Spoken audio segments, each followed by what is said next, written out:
आज हम जिस सत्य की बात करने जा रहे हैं वो सुनने में बहुत सरल लग सकता है, लेकिन इसका गहरा प्रभाव हमारे पूरे जीवन को बदल देने की शक्ति रखता है। अक्सर जब हम शीशे के सामने खड़े होते हैं तो हमें क्या दिखता है? अपना चेहरा, शरीर या शायद अपनी उम्र। और जब हम अकेले बैठते हैं तो हमें महसूस होते हैं हमारे विचार, कभी सुख के कभी दुख के। लेकिन ऋषि अष्टावक्र हमसे कुछ बहुत अलग कह रहे हैं। वे राजा जनक से कहते हैं और आज हमसे भी कह रहे हैं कि तुम ये शरीर नहीं हो, तुम ये मन भी नहीं हो जिसमें विचारों का शोर मचता रहता है। जरा सोचिए, अगर आप शरीर होते तो बचपन से अब तक शरीर के बदलने के साथ आप भी बदल गए होते। लेकिन आपके भीतर कुछ ऐसा है जो तब भी वही था और आज भी वही है। वो कुछ ही आपकी शुद्ध चेतना है, आपकी आत्मा है। अष्टावक्र गीता का पूरा सार इसी एक बात में सिमटा है कि हम अपनी पहचान गलत चीजों से जोड़ लेते हैं। हम खुद को अपनी नौकरियों, रिश्तों और अपनी शारीरिक सीमाओं में बांध लेते हैं। हम सोचते हैं कि मुक्ति कहीं दूर किसी हिमालय की गुफा में मिलेगी या बहुत कठिन तपस्या के बाद। पर सच तो यह है कि मुक्ति कोई ऐसी चीज नहीं है जिसे बाहर से कमाया जाए। ये तो बस एक पहचान है, अपने असली स्वरूप की पहचान। कल्पना कीजिए कि एक लहर ये भूल जाए कि वो सागर है और खुद को सिर्फ एक छोटी सी लहर मानने लगे। वो लहर डरेगी क्योंकि उसे पता है कि वो एक दिन किनारे से टकराकर खत्म हो जाएगी। लेकिन जैसे ही उसे बोध होता है कि वो लहर नहीं बल्कि सागर है, उसका सारा डर गायब हो जाता है। बिल्कुल यही स्थिति हमारी है। मुक्ति का अर्थ कहीं जाना नहीं, बल्कि अपनी उसी सागर वाली पहचान में लौट आना है। जब आप ये जान लेते हैं कि आप वो शुद्ध चेतना है जिसे न तो शस्त्र काट सकते हैं और न ही समय मिटा सकता है, तो जीवन का सारा बोझ अपने आप उतर जाता है। आप बस एक साक्षी बन जाते हैं जो शांति से इस संसार के खेल को देख रहा है। ये बोध ही वो चाबी है जो उस दरवाजे को खोलती है जिसे हम सालों से खटखटा रहे थे, बिना ये जाने कि वो कभी बंद था ही नहीं। कल्पना कीजिए कि आप एक ऊंचे पहाड़ पर बैठे हैं और नीचे एक व्यस्त सड़क को देख रहे हैं। गाड़ियां आ रही है, जा रही है, लोग शोर मचा रहे हैं, कभी ट्रैफिक जाम हो रहा है तो कभी रास्ता साफ है। आप ऊपर बैठकर ये सब देख तो रहे हैं, लेकिन क्या आप उस शोर का हिस्सा हैं? क्या आप उस ट्रैफिक की वजह से परेशान हो रहे हैं? नहीं, आप बस एक देखने वाले हैं। अष्टावक्र गीता का साक्षी भाव बिल्कुल यही है। अक्सर हम अपनी जिंदगी में इतने उलझ जाते हैं कि हमें लगता है कि जो कुछ भी हो रहा है वो मैं कर रहा हूं। अगर कुछ अच्छा हुआ तो मैंने किया, बुरा हुआ तो मुझसे हुआ। यही कर्तापन का भाव, यही मैं का बोझ हमारे सारे दुखों की जड़ है। हम उस फिल्म के दर्शक बनने के बजाय खुद को फिल्म का वो किरदार मान लेते हैं जो हर वक्त डर और तनाव में रहता है। साक्षी भाव का मतलब ये नहीं है कि आप काम करना छोड़ दें या लापरवाह हो जाएं। इसका मतलब है अपनी चेतना के केंद्र को बदलना।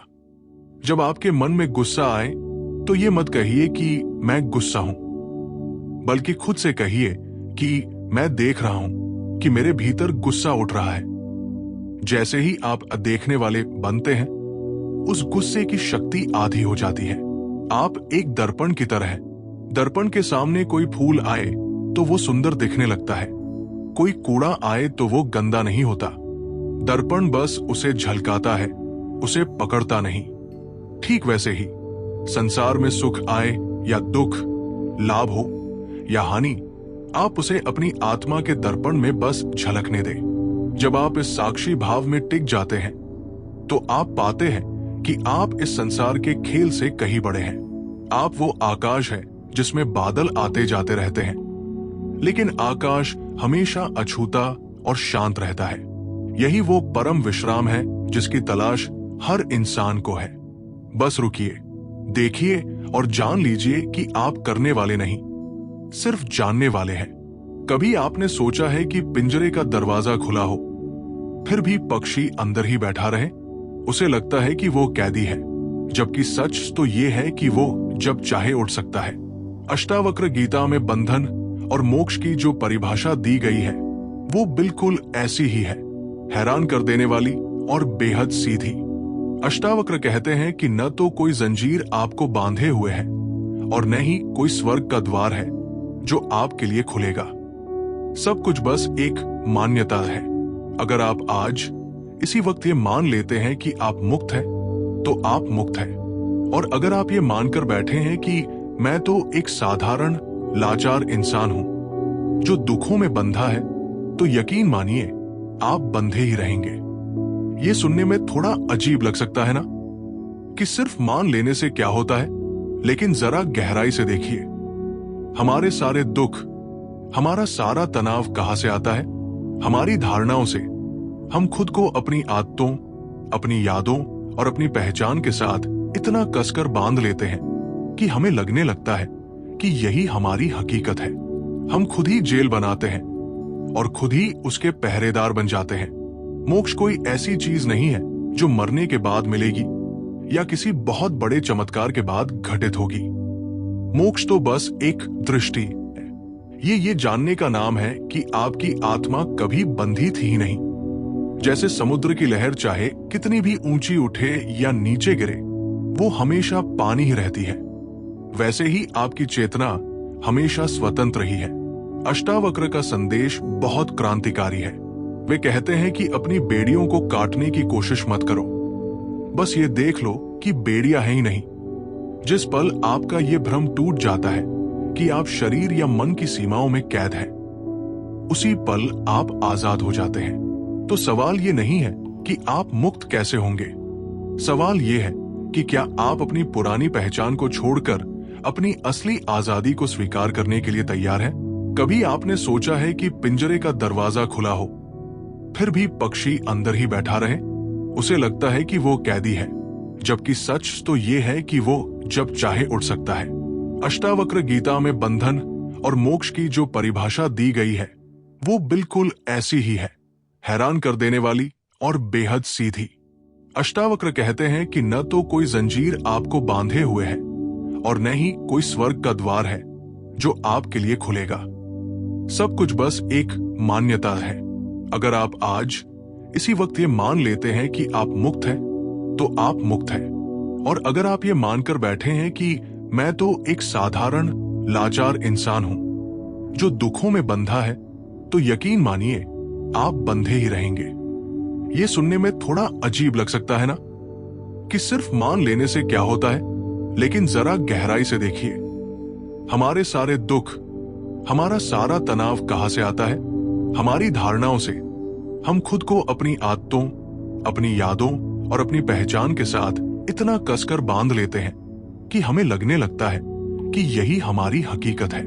हम खुद ही जेल बनाते हैं और खुद ही उसके पहरेदार बन जाते हैं।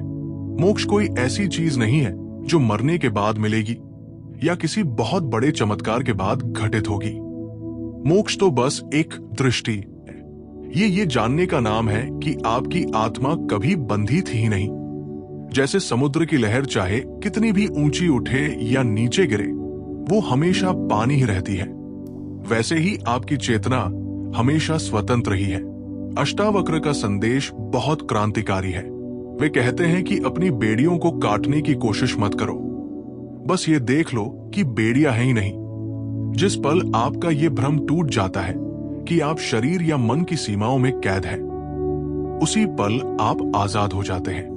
तो सवाल ये नहीं है कि आप मुक्त कैसे होंगे। सवाल ये है कि क्या आप अपनी पुरानी पहचान को छोड़कर अपनी असली आजादी को स्वीकार करने के लिए तैयार हैं? हम अपनी पूरी जिंदगी कुछ न कुछ पाने की दौड़ में बिता देते हैं। हमें लगता है कि अगर थोड़ा और पैसा मिल जाए, थोड़ी और शोहरत मिल जाए या थोड़ा और ज्ञान इकट्ठा कर लें, तो हम पूर्ण हो जाएंगे। हम खुद को एक खाली बर्तन की तरह समझते हैं जिसे बाहर की चीजों से भरना जरूरी है। लेकिन अष्टावक्र गीता की बात सुनकर शायद आप चौंक जाएं। यहां ज्ञान का मतलब कुछ नया हासिल करना नहीं है। अष्टावक्र कहते हैं कि आप तो पहले से ही पूर्ण हैं। आप एक भरे हुए समंदर की तरह हैं, जिसे किसी नदी की जरूरत नहीं। तो फिर ये अधूरापन क्यों महसूस होता है? इसका कारण वो सब कचरा है जिसे हमने अपने भीतर भर रखा है। हमारी अधूरी इच्छाएं, हमारे डर, दूसरों की उम्मीदें और वो पुरानी यादें जिन्हें हम ढो रहे हैं। असल ज्ञान तो छोड़ने का नाम है। जैसे एक मूर्तिकार पत्थर में से मूर्ति नहीं बनाता, बल्कि वो बस उस पत्थर के उन हिस्सों को काटकर हटा देता है जो मूर्ति नहीं है। मूर्ति तो पहले से ही उस पत्थर के भीतर थी।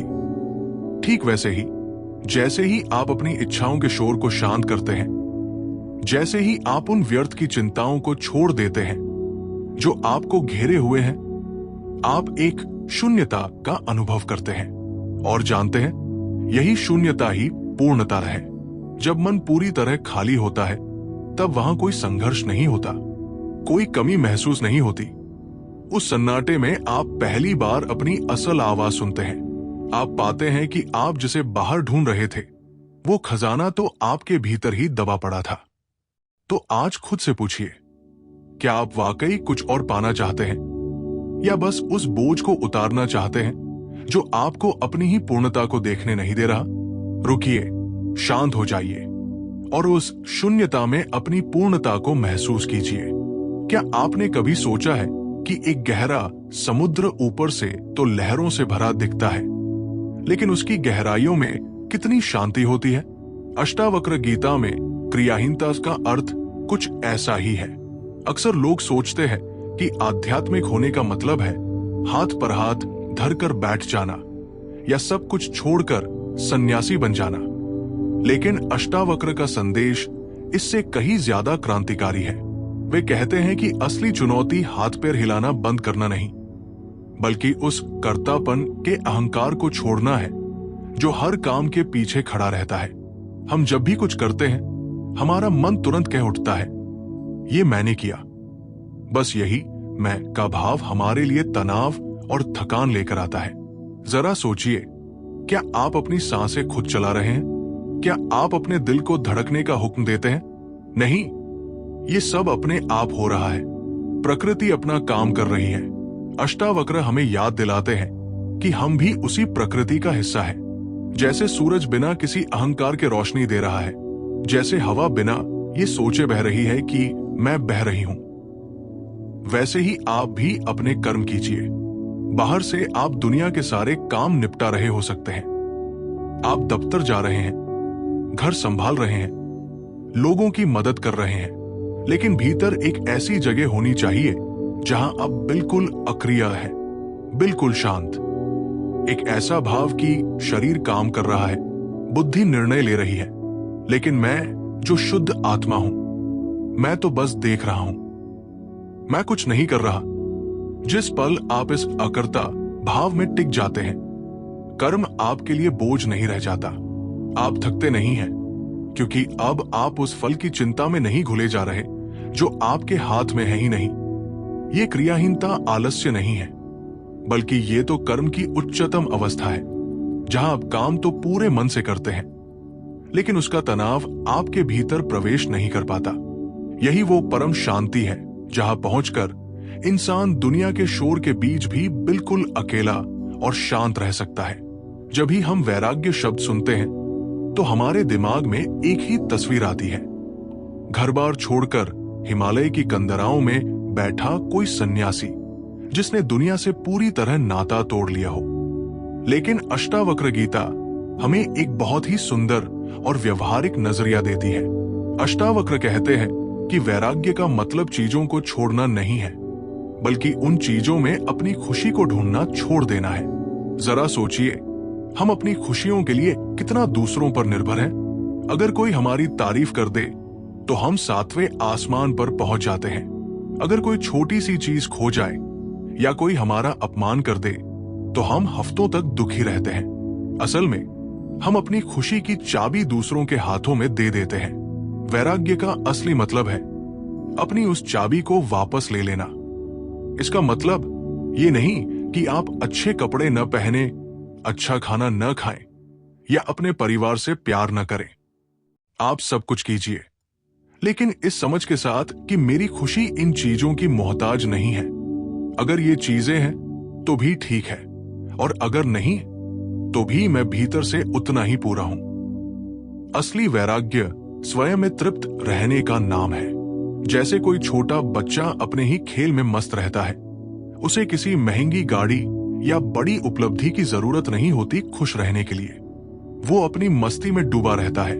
अष्टावक्र हमें याद दिलाते हैं कि बाहर की दुनिया एक बहती हुई नदी की तरह है। चीजें आएंगी और जाएंगी, लेकिन अगर आप अपनी जड़ें अपने भीतर की शांति में जमा लेते हैं तो दुनिया की कोई भी हलचल आपको हिला नहीं पाएगी। जब आप अपनी खुशी के लिए किसी और की तरफ देखना बंद कर देते हैं, वही पल आपके जीवन में वास्तविक वैराग्य की शुरुआत होती है। ये कोई त्याग नहीं है, बल्कि ये तो अपनी सबसे बड़ी ताकत को पहचानना है। हमारा पूरा जीवन बस दो किनारों के बीच झूलता रहता है। कभी हम सुख के शिखर पर होते हैं तो कभी दुख की गहरी खाई में। कभी हमें लगता है कि हमने बहुत कुछ पा लिया तो कभी हार का डर हमें सोने नहीं देता। हम हमेशा सही और गलत, पाप और पुण्य के तराजू में खुद को तौलते रहते हैं। लेकिन क्या आपने कभी सोचा है कि ये जो उतार चढ़ाव का खेल है, ये असल में चल कहाँ रहा है? अष्टावक्र गीता हमें एक बहुत ही सुकून देने वाली बात बताती है। वे कहते हैं कि ये सारे द्वंद्व, ये सुख दुख, लाभ हानि, ये सब सिर्फ आपके मन के मौसम है। जैसे आसमान में कभी धूप खिली होती है और कभी काले बादल छा जाते हैं। लेकिन क्या उन बादलों से आसमान मैला होता है? नहीं, आसमान वैसा ही रहता है, विशाल, शुद्ध और अछूता। आपकी आत्मा बिल्कुल उस आसमान की तरह है। जरा गौर कीजिए, जब आप गहरे दुख में होते हैं तब भी आपके भीतर कोई है जो उस दुख को देख रहा है, और जब आप बहुत खुश होते हैं तब भी वही देखने वाला मौजूद होता है। वो देखने वाला, वो साक्षी न तो दुखी होता है और न ही सुखी। वो इन सभी द्वंद्वों से कोसों दूर अपनी ही मस्ती में शांत है। हम अक्सर गलती ये करते हैं कि हम बादलों को ही आसमान मान लेते हैं। हम अपनी परिस्थितियों को ही अपनी पहचान बना लेते हैं। अष्टावक्र हमें याद दिलाते हैं कि आप इन लहरों से कहीं गहरे हैं। आप वो समुद्र है जिसकी सतह पर तो हलचल है, लेकिन गहराई में एकदम सन्नाटा है। जिस पल आप ये जान लेते हैं कि मैं इन द्वंद्वों का हिस्सा नहीं हूं, मैं तो इनका आधार हूं, उसी पल आपका बोझ हल्का हो जाता है। फिर चाहे बाहर आंधी आए या शांति, आपके भीतर का दिया कभी नहीं बुझता। आप शुद्ध हैं, आप मुक्त हैं, और आप इन तमाम छोटे बड़े खेलों से हमेशा परे हैं। बस एक बार रुकिए और महसूस कीजिए, क्या वाकई कोई दुख आपकी आत्मा को छू सकता है? अक्सर जब हम अध्यात्म या मुक्ति की बात करते हैं तो हमारे मन में क्या आता है? शायद सालों की कठिन तपस्या, शरीर को कष्ट देने वाले योगासन, या फिर बहुत सारे जटिल नियम और कर्मकांड। हमें लगता है कि सत्य तक पहुंचने का रास्ता बहुत उबड़ खाबड़ और थका देने वाला होगा। लेकिन ऋषि अष्टावक्र यहां आकर सारी पुरानी धारणाओं को एक झटके में तोड़ देते हैं। वे कहते हैं कि आपको कहीं जाने की जरूरत नहीं है, नहीं कुछ विशेष करने की। अष्टावक्र का मार्ग कठिन नहीं, बल्कि अति सरल है। इतना सरल कि शायद इसीलिए हम इसे देख नहीं पाते। वे किसी लंबी साधना की बात नहीं करते, वे तो बस एक दृष्टि बदलने की बात करते हैं। जरा सोचिए, अगर आप अंधेरे कमरे में खड़े हैं और डर रहे हैं, तो क्या आपको उस डर को भगाने के लिए युद्ध करना पड़ेगा? नहीं, आपको बस एक दिया जलाना है। जैसे ही रोशनी आती है, अंधेरा गायब हो जाता है। अष्टावक्र कहते हैं कि मुक्ति अभी और इसी वक्त संभव है। इसके लिए आपको कल का इंतजार नहीं करना है। ये कोई मंजिल नहीं है जहां आप 10 साल बाद पहुंचेंगे। ये तो वो जगह है जहां आप अभी खड़े हैं, बस आपने अपनी आंखें बंद कर रखी है। वे राजा जनक से कहते हैं, अगर तुम खुद को मुक्त मानते हो तो तुम अभी मुक्त हो। ये किसी जादू की तरह लग सकता है, लेकिन ये शुद्ध मनोविज्ञान है। हम अपनी ही बनाई हुई मानसिक जेलों में बंद हैं। अष्टावक्र बस इतना कहते हैं कि अपनी समझ बदलो। ये जान लो कि तुम वो शुद्ध आत्मा हो जिसे कभी कोई बंधन छू ही नहीं सका। इस मार्ग में न तो कोई बोझ है न कोई तनाव, यहां तो बस एक सहज स्वीकार भाव है।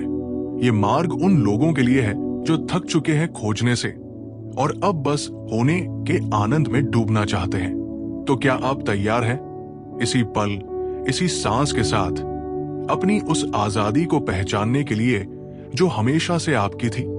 क्या आपने कभी किसी ऐसी शांति की कल्पना की है जिसे दुनिया का कोई भी शोर भंग न कर सके?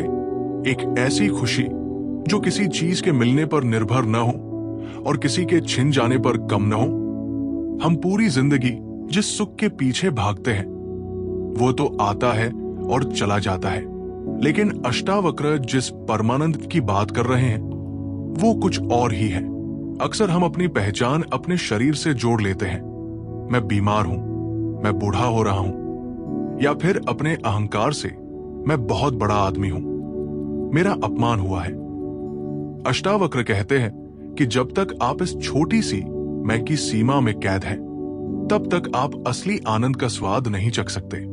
परमानंद का मतलब कोई बहुत बड़ी उत्तेजना या शोर शराबे वाली खुशी नहीं है। ये तो एक बहुत ही गहरी, स्थिर और ठहरी हुई अवस्था है। ये तब घटित होती है जब आप ये जान लेते हैं कि आप न तो ये नश्वर शरीर है और न ही ये चंचल अहंकार। आप तो वो अविनाशी चैतन्य है जो हमेशा से मुक्त है।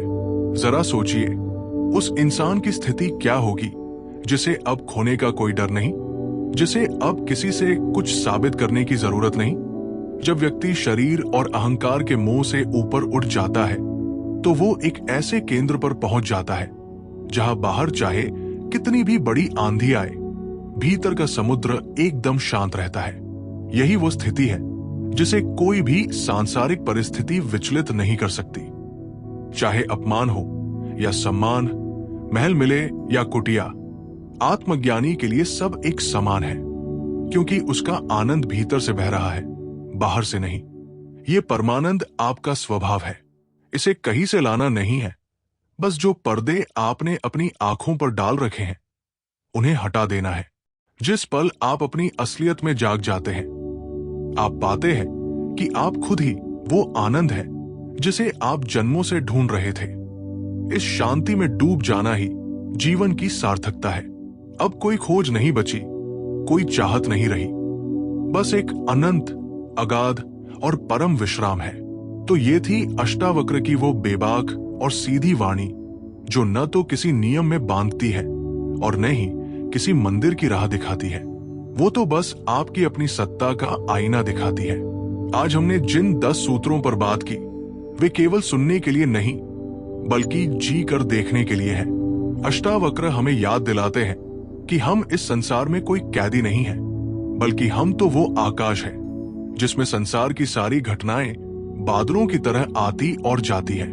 जब भी आपको लगे कि आप जीवन के तनाव में घिर रहे हैं, जब भी आपको लगे कि आप हार रहे हैं, तो बस एक पल रुकिएगा, अपनी आंखें बंद कीजिएगा और खुद से कहिएगा, ना मैं शरीर हूं, ना मैं मन हूं, मैं तो वो शुद्ध, बुद्ध और मुक्त चेतना हूं। उम्मीद है कि अष्टावक्र की ये दृष्टि आपके भीतर की शांति को जगाने में मददगार साबित होगी। इस यात्रा में हमारे साथ जुड़ने के लिए आपका हृदय से धन्यवाद। स्वयं में ठहरें और आनंदित रहें।